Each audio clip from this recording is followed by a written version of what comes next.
Hello everyone, today we are going to study about history. Introduction.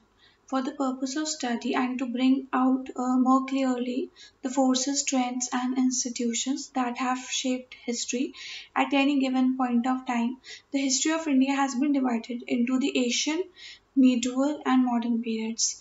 The ancient period starts from the earliest time to mid 8th century AD. The historical processes and institutions which went into the making of the Asian period of our history started changing from about 6th to 7th century AD. There was never a complete break from the earlier period, but certain old institutions ceased to exist while others started acquiring new shapes. For example, the republican form of political organization went out of existence during the Gupta period, which began in the 4th century AD. Prevalent in many parts of northern India during this period, the economic system saw the emergence of new types of agrarian relations. The caste system, which had started emerging in the later Vedic period, took new shapes in the post Gupta period. Further elements of regional cultures like regional languages started crystallizing in the post Gupta period. All these changes indicate the beginning of a new phase, the medieval one in our history in the 7th 8th centuries AD, rather than the raids of Muhammad of Ghazni or the establishment of the Sultanate of Delhi, which is taken by many as the beginning of the medieval period. Similarly, conventional periodization identifies the Battle of Plassey 1757 as the beginning of the modern period. Instead, now the breakup of the Mughal Empire and the emergence of the regional powers in the early decades of the 18th century is taken as an indicator of change from the medieval to the modern period.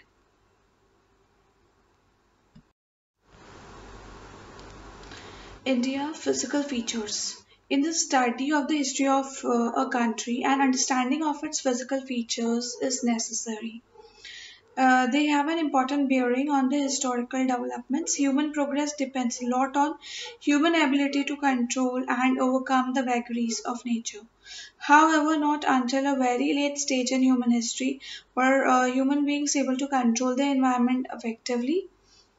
Variations in soils, topography, rainfall, and climate have created a number of distinctly different regions with their separate characteristics and identities. The inhabitants of each region tend to differ from one another in language, food, dress, crop pattern, density of population, caste structure, etc.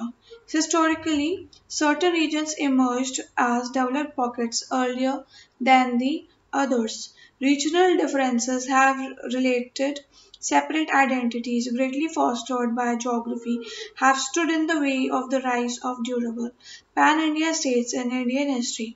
Never was the whole subcontinent a single political unit.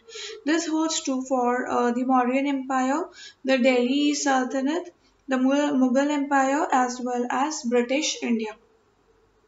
The relationship between physical geography and human settlement pattern is yet another important theme which requires attention.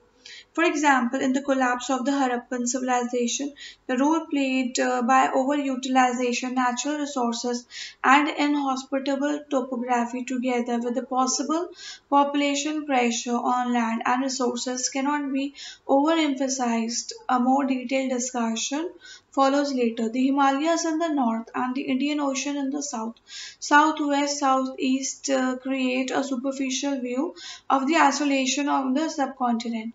However, even the most difficult of terrain does not impede the movement of the ideas and influences between people. However, even the most difficult of terrains does not impede the movement of ideas and influences between people.